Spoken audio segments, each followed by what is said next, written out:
दिल्ली में हमारा एक डेस्टिनेशन मेकअप था। वहाँ पे हमारी जो ब्राइड्स थी बहुत ही ब्यूटीफुल थी। उनकी नानी जी वो इतनी ज़्यादा एक्साइटेड थी और वो मेरे ख्याल से उस टाइम 72 रही होंगी।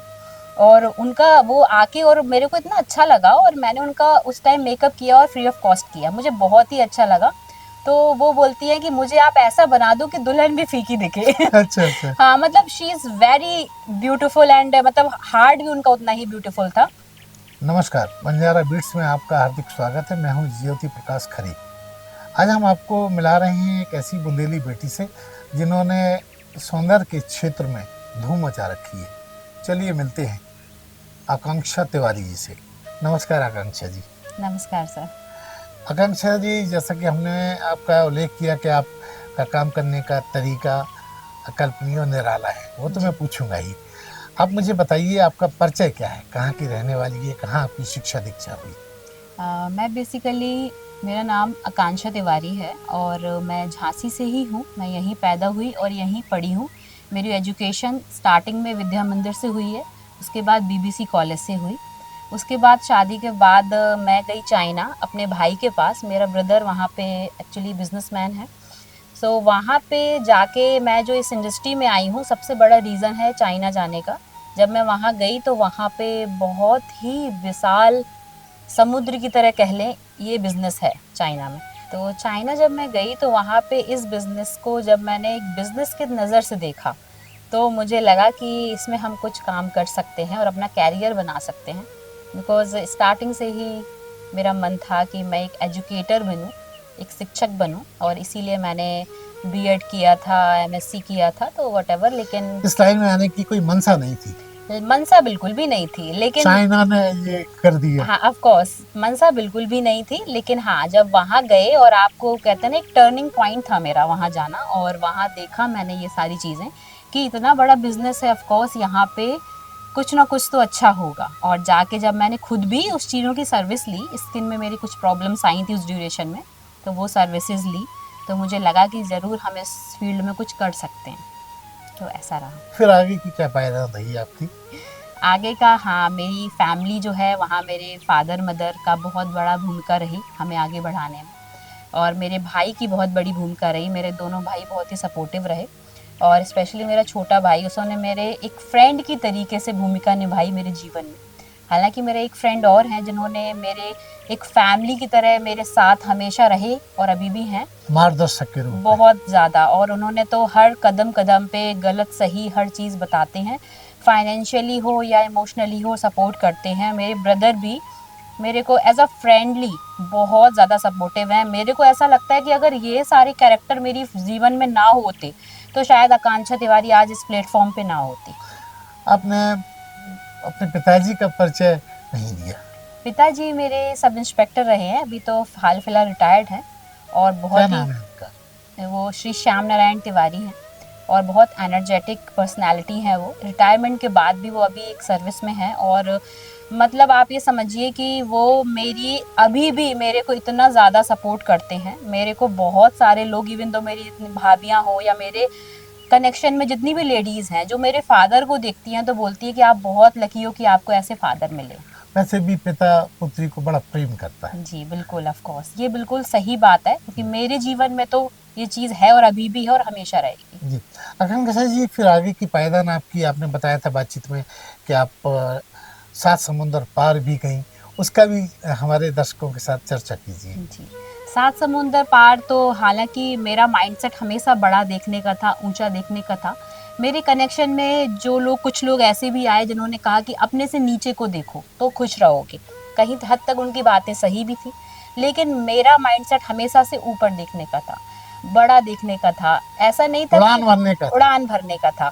तो और ये था कि अपनी दम पे भरना है, किसी के कंधे बल पे पे नहीं। बंदूक रख के काम नहीं करना। बस कैसे करना है ये रास्ता नहीं पता था। लेकिन मैं आपको बोलूँगी, जब से मैं अपनी श्री जी की भक्त बनी हूँ, राधा रानी की, उन्होंने मुझे ऐसे ऐसे डायरेक्शन दिए कि जो मैंने कभी सोचे भी नहीं थे और वो पूरे हो गए। बट ये था कि ये सोचा था और वो हो गया। और चाइना के बाद जब वहाँ से मैं आई, एक एग्ज़ाम निकला था, ऑल इंटरनेशनल एग्ज़ाम था, ब्यूटिशियन का ही था। मैंने वो एग्ज़ाम भरा, पहले लोकल में हुआ, उसमें मैं फर्स्ट आई। फिर उसके बाद इंटरनेशनल एग्ज़ाम था, उसमें भगवान की कृपा से मैं सिलेक्शन पा गई। वो पहले तो हमारा फिजिकली एग्ज़ाम हुआ, देन उसके बाद प्रैक्टिकली हुआ, फिर रिटर्न हुआ हाँ, और कई उस परीक्षाओं के कई बाद। परीक्षाओं के बाद हम पास हो गए हाँ। और फिर हमारा वीज़ा अप्लाई हुआ, वीज़ा लग गया। कहाँ गई फिर आप? मेरा लंदन सिलेक्शन हुआ था। जी। लंदन में हम स्कॉटलैंड गए थे और सेंट्रल लंदन भी गए। वहाँ पे सायमा अकरम करके मैम हैं, उनसे हमने ट्रेनिंग पाई। वो इंटरनेशनल टीचर है और वहाँ पे हमें बहुत ही बढ़िया एक्सपीरियंस मिला लाइफ का और बहुत ब्यूटीफुल कंट्री है लंदन। मुझे ऐसा लगता है कि किसी को मौका मिले तो ज़रूर जाना चाहिए। जी। बहुत ही अच्छी वहाँ जगह। आपने किस तरह का प्रशिक्षण लिया जो यहाँ वालों को आज आप लाभ पहुँचा रही हैं? जी, पहली बात तो मैंने वहाँ पे मैं मेकअप के लिए गई थी, उसके लिए सिलेक्शन हुआ था तो मैंने वहाँ मेकअप सीखा। मेकअप के साथ-साथ मैंने ट्रेनिंग ली कि अपने जीवन को जीते कैसे। हाँ। वहाँ के लोगों को मैंने देखा, इंडिया में ऐसा नहीं है। इंडिया में लोग परेशान हैं, कोई क्या कहेगा, दूसरे क्या कहेंगे, पड़ोसी क्या कहेंगे, लेकिन लंदन में ऐसा नहीं है। लंदन में लोग अपनी ज़िंदगी जीते हैं। लंदन में कोई किसी को जज नहीं करता, कोई किसी को किसी की टाँग नहीं खींचता, इवन दो सपोर्ट करते हैं। अगर आपको कहीं प्रॉब्लम है तो क्योंकि सपोर्ट क्या होता है, आप एक दूसरे को देख के कि यार वो आगे बढ़ रहा है तो मैं भी बढ़ूँ। बिल्कुल। तो इसीलिए वो कंट्री आज इंस्पायर्ड डेवलप करते हैं वो लोग। इंस्पायर्ड करते हैं। हमारा पिछला जैसे इंडिया में लोग कहेंगे उन लोगों ने, अंग्रेजों ने ये किया था, वो अगर आप छोड़ दो तो आज का अगर लंदन देखो जाके तो वहाँ पे लोग बहुत प्रोग्रेसिव है और मुझे ऐसा लगता है कि लोगों को सीखना चाहिए क्योंकि वहाँ पे चाहे मैं चाइना गई हूँ या लंदन, 100% लड़कियां काम करती है और जिस कंट्री में लड़कियां काम करती हैं, लड़कियां सक्सेस है, वो कंट्री सक्सेस है। जी। और मेरा अब इस प्लेटफॉर्म पे काम करने का मेन मोटो यही है कि हमें अपनी लड़कियों को सशक्त बनाना है। लड़के तो हो ही रहे हैं, लड़के और अच्छा, लड़कियां भी। आकांक्षा जी मुझे बताइए वहाँ से आप कितने समय आप वहाँ रही लंदन में? मैं 1 ईयर रही थी। फिर उसके बाद वापस आके आपने क्या किया और जी कहाँ आई? जी 1 ईयर रही। उसके बाद मैं दिल्ली आई। दिल्ली में हमने ऑरियन इंटरनेशनल में कुछ चीज़ें और करी। उसके बाद वहाँ पे एज अ ट्रेनर भी हमने काम किया। उसके बाद एक्चुअली मेरा बेटा भी है, जी। तो हालांकि हमें वहाँ से ऑफ़र था और वहाँ रुक के जॉब कर सकते थे, बट मैं अपने बच्चे के लिए तो मुझे आना ही उसकी था। देख रेख के लिए। जी, तो हालांकि यहाँ मॉम डैड के पास था वो, तो बेटे की वजह से मैंने अपना झांसी में ही सेटअप बनाने का पूरा माइंडसेट बनाया। किस नाम से बनाया आपने सेटअप? सेटअप मेरा है K2 मेकओवर से। जी, K2 माने? K2 के आगे हमने 2 इसलिए लगाया है कि K को 2 बार प्रेजेंट कर पाए। तो एक K का मतलब है काया और एक K का मतलब है कल्प। अच्छा। तो किसी की पर्सनालिटी को कायाकल्प कर देना वो हाँ। हमारा काम है। मतलब अगर ये कहा जाए कि ईश्वर के बाद आप लोग जो परिवर्तन करते हैं शारीरिक, वो अतुलनीय अकल्पनीय है। नहीं, ईश्वर से तो हमें बिल्कुल कंपेयर नहीं, नहीं ईश्वर किया के जा बाद मैंने सकता, कहा। लेकिन हाँ, ईश्वर की दया है हम पे कि ईश्वर ने हमें ये मार्गदर्शन दिया और हम लोगों की इतनी मदद कर पा रहे हैं और उन बच्चों की मदद कर पा रहे हैं कि उन्हें हम सिखा के इस लायक बना रहे हैं कि वो आगे जाके अपने जीवन को बहुत ही अच्छे से निखार पाएं। जी। आकांक्षा जी, सौंदर्य का तो आपका शगल है, आपका शौक है, जज्बा है। इसके अलावा और आपके ऐसे कौन से शौक हैं जो आप किसी को बताती नहीं? नहीं, मेरा तो मेनली शौक है पढ़ाने का, इसीलिए मैं इस फील्ड में एजुकेटर बनी हूँ। दूसरा मेरा शौक है घूमना, ट्रैवलिंग। बहुत ज़्यादा। मुझे ऐसा लगता है कि मैं किसी को घूमना नहीं रोकना चाहिए क्योंकि आपके जीवन में आपने क्या किया, आपको लास्ट टाइम पे ये गिल्ट ना रहे कि आपने दुनिया नहीं घूम पाई। तो मैं तो यही चाहती हूँ कि मैं पूरा वर्ल्ड घूमूँ, ये मेरी विश है। आकांक्षा जी, बुंदेलखंड को लोग आमतौर पे जानकारी के अभाव में कहते हैं कि पिछड़ा है। जी। यहाँ आपने अपना मेकओवर खोला K2 नाम से, किस तरह का अनुभव आपने महसूस किया, क्योंकि आप खुद एक बुंदेलखंडी हैं? जी, जी। नहीं, बुंदेलखंड के लोग बहुत ज़्यादा अच्छे हैं और मैं उनको एप्रिशिएट करूँगी और वो आगे बढ़ना चाहते हैं, बट प्रॉब्लम क्या आ रही है कि बच्चे हों या बच्चियाँ, दूसरा क्या कहेगा इससे डरते हैं और मैं यहाँ लोग पे क्या कहेंगे? लोग क्या कहेंगे इसकी वजह से वो आगे नहीं बढ़ पा रहे हैं। जो बॉर्डर लाइन थी मैंने क्रॉस करके आगे बढ़ा। हालाँकि ये क्रॉस करने में बहुत ज़्यादा आपकी जद्दोजहद भी। बहुत होती है और लोग बहुत बुराइयां भी करते हैं, बहुत कुछ होता है, लेकिन अगर उन सब को क्रॉस करके निकल जाओ तो मैं मानती हूँ डेफिनेटली एक दिन बहुत अच्छा आता है और वही लोग आपकी तारीफ करते हैं। तो मुझे ऐसा लगता है कि जो बुंदेलखंड के बच्चे बच्चियां हैं वो भी इस बॉर्डर लाइन को क्रॉस करें और हमारे K2 में आए, उनको एक अलग ही पीसफुल एटमॉस्फेयर यहाँ मिलेगा, और मैं जो माइंडसेट से आई हूँ बच्चों को आगे बढ़ाने, मैं बढ़ाऊंगी डेफिनेटली। जी। आकांक्षा जी, अगर आपसे पूछा जाए अब तक आपने कितने बच्चों को, लगभग कितने बच्चों को एजुकेट किया होगा अब तक? जी, मैंने एक्चुअली मैं दिल्ली में भी एजुकेटर हूँ। मैं वहाँ पे उत्तम नगर एक एरिया है, वहाँ पे अपना एजुकेशन सेंटर खोले हुए हूँ, वहाँ पे मैं सिखाती हूँ। तो मैंने वहाँ तक अभी तक लगभग 100-150 बच्चों को एजुकेट कर दिया होगा। कुछ स्कूल्स हैं जहाँ मैं एजुकेट कर चुकी हूँ बच्चों को, स्कूल्स में भी जाके।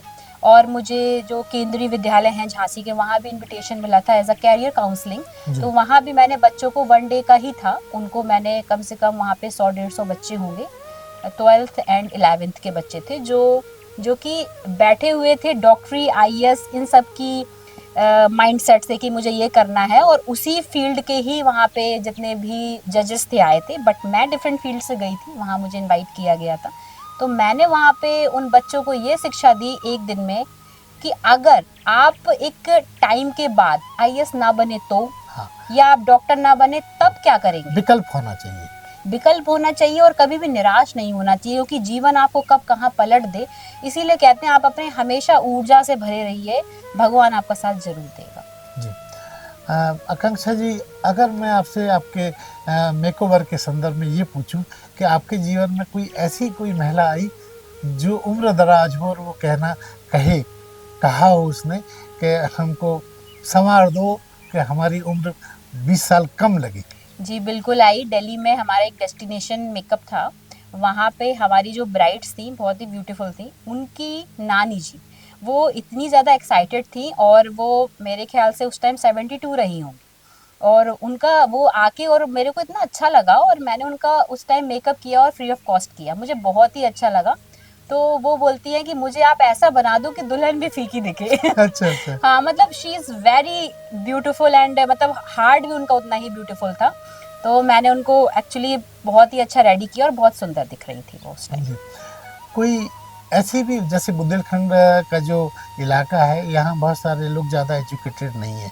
आपके पास लोग सजने संवरने के लिए जो महिलाएं आती हैं, गांव से भी आती हैं, ग्रामीण क्षेत्र से, जी तो वो बता पाती हैं कि उन्हें कराना क्या है? कई बार उनको वो पता नहीं होता कि उन्हें कराना क्या है। वो प्रतीकात्मक तरीके से आपको समझा पाती हैं। ऐसा जी हुआ कभी? हाँ, ऐसा बहुत बार हुआ है। जैसे कि बहुत सारी लेडीज़ ऐसी आई, हमने उनको, क्योंकि हम बिफोर आफ्टर ज़रूर करते हैं, हमने उनसे पूछा मैम आप कैसा लुक चाहती हैं। मैम बस मैं अच्छी दिखूं। तो ठीक है, फिर हम उनको बताते हैं मैम आपको आईज ऐसा चाहिए, तो सीज हाँ ओके देन ऐसा ही चाहिए।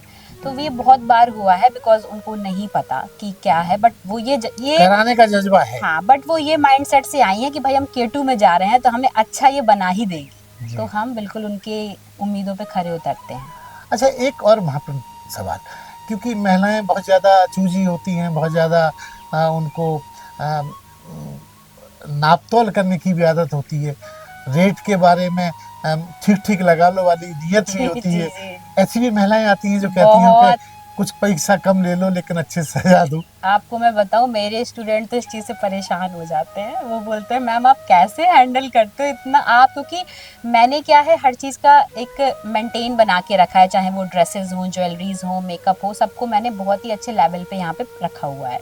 मतलब लो लेवल की कोई भी चीज़ नहीं रखी है। बट लोग का क्या है कि आप ये कर लो वो कर लो, फिर भी हम करते हैं, बिकॉज हमें ऐसा लगता है कि इनको अभी तक इतनी अच्छी चीज़ें शायद यहाँ नहीं मिली हैं, सस्ती सस्ती चीज़ें, या उसके लिए वो यूज टू नहीं है। यूज टू नहीं है। तो मैंने सोचा इनकी गलती तो है नहीं, इनको हम इनके ही प्राइस में लगा के इनको एक बार उसका मजा तो चखाएं। हाँ, फिर जोड़ जब लें एक बार। बिल्कुल एक बार जोड़ना तो चाहिए, तो वो मैं करती हूँ। ऑफ कोर्स प्रॉब्लम होती है, बिकॉज हर चीज़ की कीमत है, वैल्यू है। जी। लेकिन कोई नहीं, हम ट्राई करते हैं जितना अपने कस्टमर को खुश कर पाए। कई बार ऐसा भी हुआ होगा कि कुछ महिलाएं जिनके पास मूल्य कम है, और वो उनकी ख्वाहिश तो है कि भाई वो और जैसा सुंदर दिखें, जी उनके लिए आप क्या करती? मैम, सर मैं आपको बताऊं कि मैंने बहुत बार ऐसा किया है। आपको मैं बताऊं, मेरी जब ये जर्नी शुरू हुई थी, तो फर्स्ट टाइम एक बच्ची मेरे पास आई थी, करीबन होगी 6 से 7 साल की, और वो इतनी ज़्यादा उत्सुक थी, और मैं वहाँ ब्राइड मेकअप करने ही गई थी, बट उनको टाइम था, तो मैं सोफे पे वेट कर रही थी। और वो बोली प्लीज़ आप मेरा मेकअप कर दोगी, मेरा मेकओवर कर दोगी। मैंने कहा ठीक है। अपनी मम्मा के पास गई, मम्मा ने मना कर दिया, पैसे वैसे नहीं दिए। मैंने उसका मैंने उसके फेस में जो उत्सुकता देखी मेकअप को लेके, मैंने उसका फ्री ऑफ कॉस्ट किया और वहाँ से ही मेरी जर्नी शुरू हुई थी। और मुझे ऐसा लगता है कि माता रानी की कृपा रही कि उस समय से लेके अभी तक कभी मुझे कोई प्रॉब्लम नहीं हुई। मतलब ये है कि जिंदगी में मूल से ज्यादा जरूरी है बहुत, मूल्यांकन। बिल्कुल। मैं मेरा जीवन तो ऐसे ही चलता है। एक मानवता आपको अपने जीवन में ज़रूर रखनी चाहिए, जो कि मैंने अपने फादर से सीखी। मेरे फादर बहुत ही ज़्यादा दयालु हैं, मदर फादर दोनों। मेरे फादर ने हमेशा ऐसे जाने कितने लोगों की मदद करी, और कई लोग तो उनसे पैसे लेके लौटाए भी नहीं, फिर भी बेचारे कुछ भी नहीं।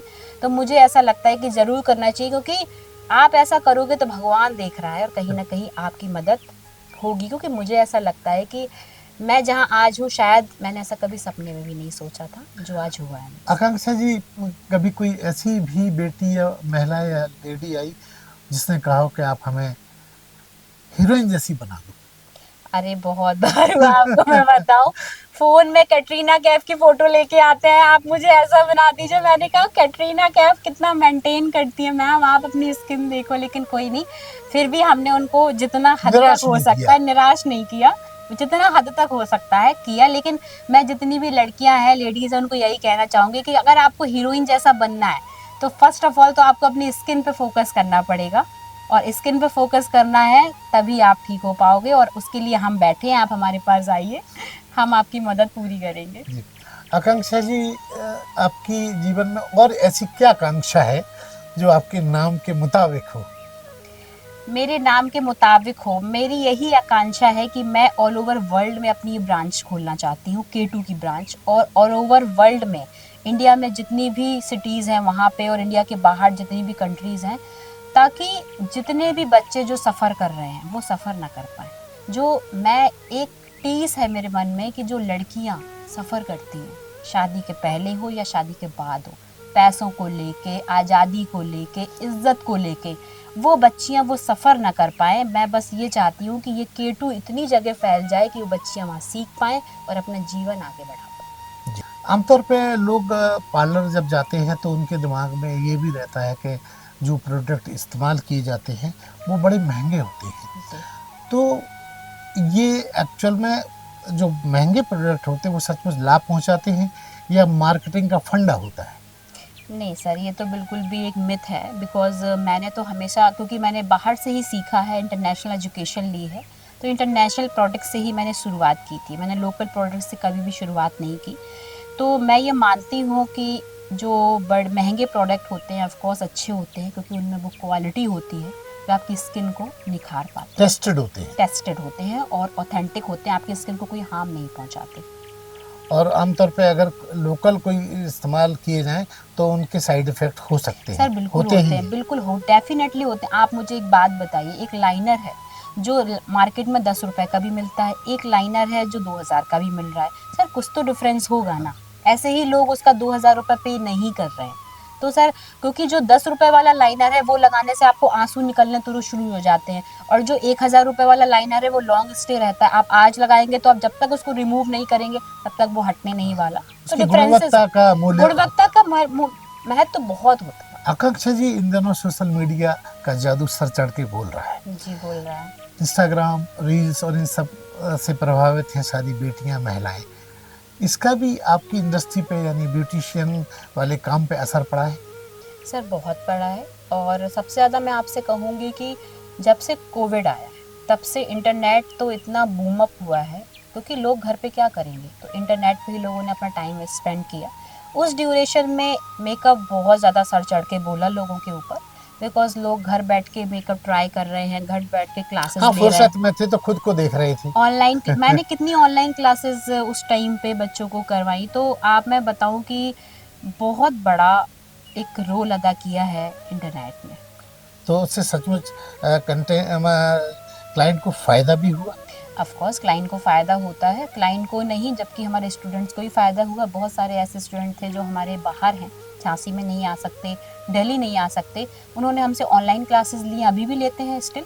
घर बैठ के बहुत सारी ऐसी महिलाएं हैं जिनको अलाउड नहीं है घर से बाहर निकलना, लेकिन काम करने का जज्बा है, सीखने का जज्बा है, तो वो कर रही है। तो टेक्नोलॉजी का फायदा उठाते हैं। टेक्नोलॉजी डेफिनेटली बहुत फ़ायदेमंद है और सबको यूज़ करना चाहिए। अगर आपसे एक अलग हट के सवाल किया जाए कि अगर आपको ऐसा कभी कोई मौका मिले कि आपको किसी सेलिब्रिटीज को सजाना हो, संवारना हो, जी। तो किसको आप किसको ऐसा मौका देना चाहेंगे? मेरी हमेशा से ऐश्वर्या राय मैम बहुत ज़्यादा फेवरेट रही। उनकी जो ब्यूटी है वो नेचुरल है एक्चुअली। उनका जो फेस स्ट्रक्चर है, उनका जो फीचर्स हैं बहुत ज़्यादा अच्छे हैं। तो मेरी तो विश है कि मैं उनको ही रेडी करूँ। अभी आपने बातचीत में बताया कि वो नेचुरल खूबसूरत हैं ही, जी। फिर भी आप चाहती हैं कि वो और उनको सजाया जाए? हाँ, बिकॉज़ आप मेकअप एक ऐसी चीज़ है कि आपके फेस को एनहांस कर देती है। तो मैं बिल्कुल चाहूँगी कि उनको एक बार एनहांस करने का मुझे मौका मिले। एक दौर था जब ब्यूटिशियन के चैम्बर में या ब्यूटिशियन के क्लिनिक में, हम तो क्लिनिक ही कहेंगे, जी, पुरुषों का प्रवेश वर्जित था। जी। लेकिन आज पुरुष भी इस फील्ड में बढ़ चढ़कर हिस्सा ले रहे हैं बिल्कुल ले और रहे हैं। महिलाओं को जेंडर से कोई अब गुरेज नहीं रहा। हुँ। कैसे हुआ ये सब आपकी नज़र में, क्या लगता है? सर, ये सब समय का खेल है, क्योंकि पहले बहुत ज़्यादा रूढ़िवादी वो माइंडसेट था लोगों का, लेकिन अब जैसे-जैसे ज़माना बदल गया है, पहले लोग मेकअप भी नहीं कराते। पहले महिलाएं पुरुषों से मेकअप कराने में गुरेज रखती थी, उनको लगता है कि पुरुष है, ये हमें स्पर्श करेगा। हुँ, आज ये स्थिति बदल गई है। जी, आज मेकओवर में पुरुष भी शामिल हो गए हैं, वो जी। भी सीख रहे हैं। आपने बातचीत में बताया था, जी, आप भी बहुत सारे लोगों को प्रशिक्षित कर रही हैं जो पुरुष हैं। जी। क्योंकि पहले इसका बहुत बड़ा रीज़न ये है कि पहले महिलाओं को या बच्चियों को बाहर नहीं निकलने दिया जाता था। अब बच्चियाँ बाहर पढ़ने भी जाती हैं, बाहर निकली हैं। तो जब बाहर इंसान निकलता है तो देखता है कि बाहर निकल के अगर पुरुष मेकअप कर रहा है तो वो सिर्फ़ मेकअप ही तो कर रहा है, आपको गलत तरीके से छू तो नहीं रहा। तो उनका दिमाग खुल गया है, दिमाग बदल गया है, उनके साथ-साथ उनके घरवालों का भी बदला है। इसलिए आजकल बच्चियों को या लेडीज़ों को कोई आपत्ति नहीं है। और मुझे ऐसा लगता है कि लड़कियों से ज़्यादा लड़के ज़्यादा अच्छा मेकअप कर रहे हैं, क्योंकि मैंने बहुत सारे स्टूडेंट्स को सिखाया है, अभी भी सीख रहे हैं लड़के, बहुत अच्छा काम कर रहे हैं लड़के। मतलब ये माना जाए कि इस फील्ड में लड़कों को भी रोजगार परक बनने का मौका मिल रहा है। बिल्कुल मिल रहा है, और लड़के, मैं आपको वही बता रही हूँ, लड़के फास्ट सीख रहे हैं लड़कियों से, क्योंकि लड़कों को वो आज़ादी ज़्यादा है लड़कियों से, तो वो बहुत अच्छा कर पा रहे हैं लड़के। और ये आकर्षण भी रहेगा कि हम किसी नारी को सजाएंगे। बिल्कुल, उनके लिए अलग अलग फील्ड हो गई ना ये। जी। अगर आपसे पूछा जाए कि कोई लड़की ब्यूटी संदर्भ में कोई एक ऐसी गलती हर रोज हर समय करती है सजने संवरने में, तो आपकी नज़र में वो क्या हो सकती है, एक सौंदर्य विशेषज्ञ के दृष्टिकोण से? मेरी नज़र में तो मैं आपको बताऊं कि लोग मेकअप तो कर लेते हैं, लेकिन उससे पहले का जो इम्पोर्टेंट पार्ट है वो भूल जाते हैं। वो है आपकी स्किन का ध्यान रखना। जब आपके अंदर का, जैसे हम एक मकान बनाते हैं तो नींव नहीं मजबूत होगी तो मकान कैसे सुंदर खड़ा होगा। ऐसे ही मेकअप सुंदर तभी दिखेगा जब आपकी स्किन अच्छी होगी। तो लोग अपनी स्किन पे काम नहीं करते, और मैं हमेशा यही सजेस्ट करती हूँ एज अ इंटरनेशनल एजुकेटर कि आप अपनी स्किन पे ध्यान दीजिए। पानी ज़्यादा पीजिए, स्किन केयर ज़्यादा, डेली स्किन केयर करना बहुत ज़रूरी है, उसके बाद ही ऊपर की लेयर अच्छी लगेगी।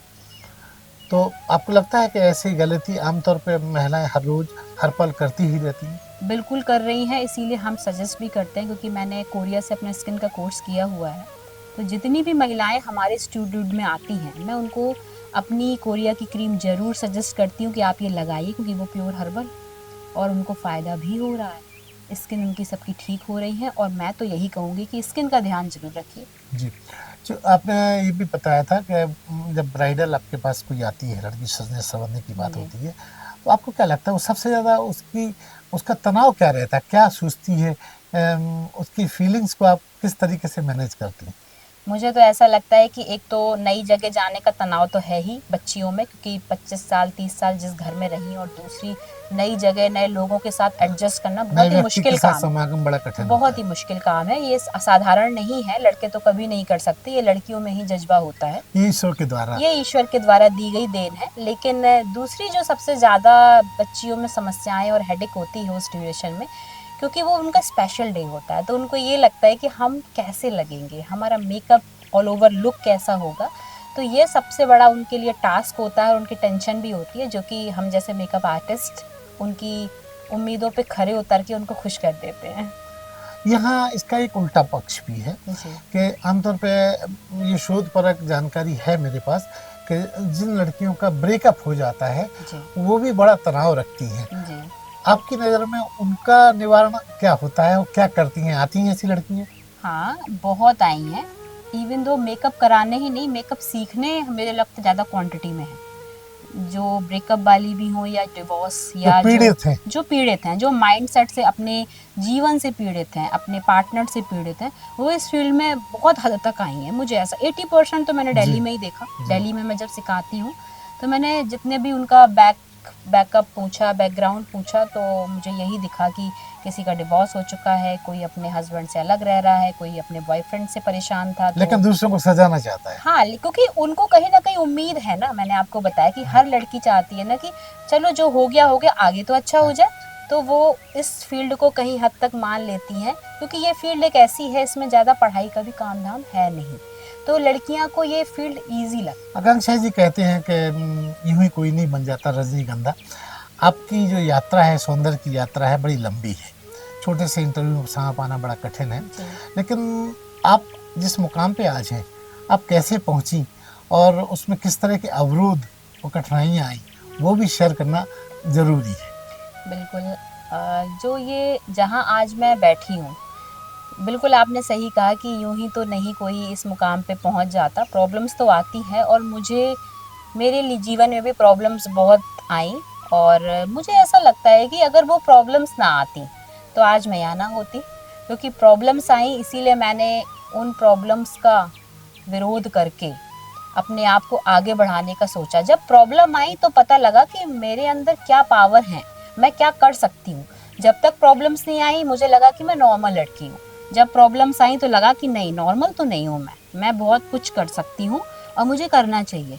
तो जब ऐसी प्रॉब्लम आने के बाद आपने कुछ ऐसे स्टेप्स उठाए जो आपको यहाँ तक पहुँचाते हैं, तो मुझे भगवान का थैंक यू कहना चाहिए कि ऐसी प्रॉब्लम्स आप देते रहे मेरे जीवन में, जिससे आप में और निखार आए और मैं और सारी बच्चियों का जीवन अच्छा कर पाऊँ, संवार सकूं। मेरा तो टारगेट अब यही है कि राधा रानी की कृपा से उनको ना भूलूं और अपने जीवन को आगे बढ़ाऊं और अपने माँ बाप को हमेशा खुश रखूं।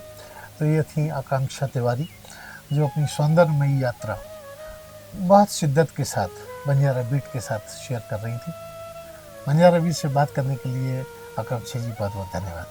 धन्यवाद। राधे राधे। बंजारा बीट्स एक एकेडमिक इन्फॉर्मेशन देने वाला चैनल है, इसको सब्सक्राइब करना ना भूलें।